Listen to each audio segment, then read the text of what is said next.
In this lesson, we're going to take a look at inversions. Inversion is just when you invert the chord. In other words, there are different ways that you can play the same chord. For example, with the C major here, this is the root position. Okay, so you want to play, let's say, you want to play the same major C chord, but you want to play in a different inversion. So the first inversion is the first inversion is the E, G, and C. So it's the exact same C chord, but what I've done here is, so I have the C, E, G, and what I'm doing is I'm removing my hand from this C and playing it on the next C above. You get it? So instead of playing it like this, I'm removing my finger from this C and I'm playing this C. So once again, this is the C, this is the root position. This is the first inversion.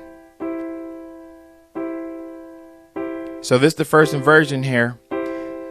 Then we want to move on to the second inversion. So we'll go from the root position and then to the first inversion. You remove your hand from this C and you play the C above. You hold the E and the G. You don't change that.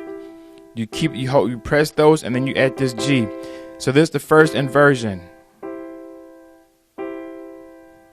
And then you have now, if you want to go to the second inversion, you remove your thumb from this E, and you hold this E.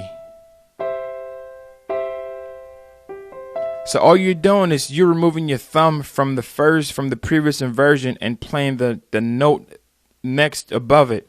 So for example, let me show this again. So this C, E, G, okay? So this is the root position. Now I want to play the second inversion. In other words, I want to play this same chord, but I want to play in a different way. So I have C, E, G. I'm removing my thumb from the C, and I'm playing it in the C above. As you can see on the screen, the keyboard. Okay, so next, I want to play the second inversion. I'm removing my thumb from this, and I'm holding this.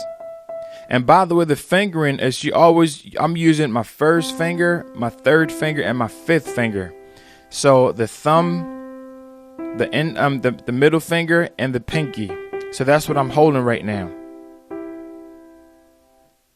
And it's the same thing when I move from this one to this. I'm still using the three fingers, the thumb, the middle finger, and the pinky. The same fingering I'm using for this. So if you're trying to figure out what fingering to use, that's the fingering that you need to use. Okay, so see, this is the root position, and then first inversion, and then second inversion. Back to the root. Now you need to practice this, because you have to not just to practice, but you have to remember the fingering and the position for each inversion, because we're going to be using that. Okay, so practice that for the C. Next, we'll move over to the F. So this the F, this the root, and then you go to the first inversion. Once again, from the root position, all I'm doing is to go to the next inversion, I'm just removing my thumb. I'm removing my thumb, and so now once I remove my thumb from the F, my thumb moves over to the A, and then my third finger move over to the C, and then my pinky move over to the F. So whatever note that is always at the top, that's where the thumb is. So this the root, this the first, and this the second. And you're going to realize with inversions that they're really helpful, because there are times when you're playing and you want to keep everything in a certain space. You don't want to move all the way down just to play that C chord, when you can invert it and still stay within a certain part of the keyboard. And I'm going to demonstrate that for you later. So you have the F, the root, the first, and the second. So you want to practice the root, the first, and the second inversion. So now let's move over to the G. So you have the G, this the root. Once again, my thumb is on the G, When I'm inverting to the next inversion, my thumb moves over to the B. So it's B, D, and G. Same notes, just different fingering. And then finally, it's the D, G, and B. So this is the second inversion. So you want to practice that. Okay, let's go back to the C again. So C.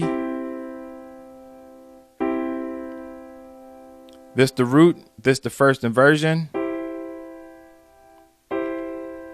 And this the second inversion. And then we're going back to the root of C major. And then do the same thing with the F. The root, the first inversion. And then the second inversion.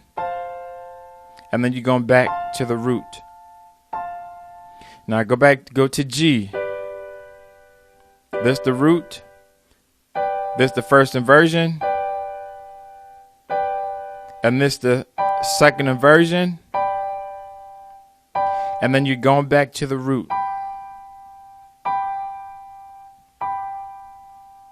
Okay, so you need to once again go, practice that.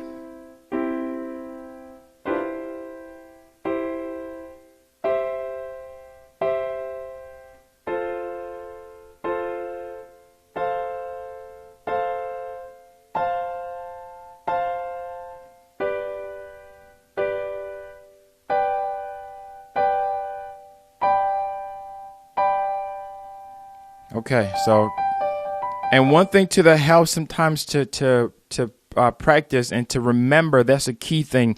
Music, a lot of music is about memorization. You have to remember what chords or how to play them, because once you remember this and you practice enough, it becomes second nature. Because I've been playing for so long that it doesn't take me long to figure out the inversions for what I just showed you, because it's just like second nature to me now. So if you're not familiar with it and you're still just learning, you want to make sure that you practice it. And you can practice this at different tempo, different speeds. You can start with just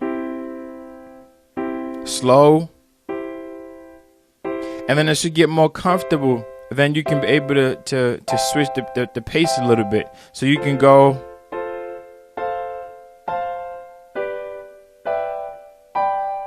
Okay, so you want to do that. So the more comfortable you get, the more, easy it becomes, then the more second nature. And second nature, that means that, you don't really think about where your finger's going. Your finger just naturally just move in that position.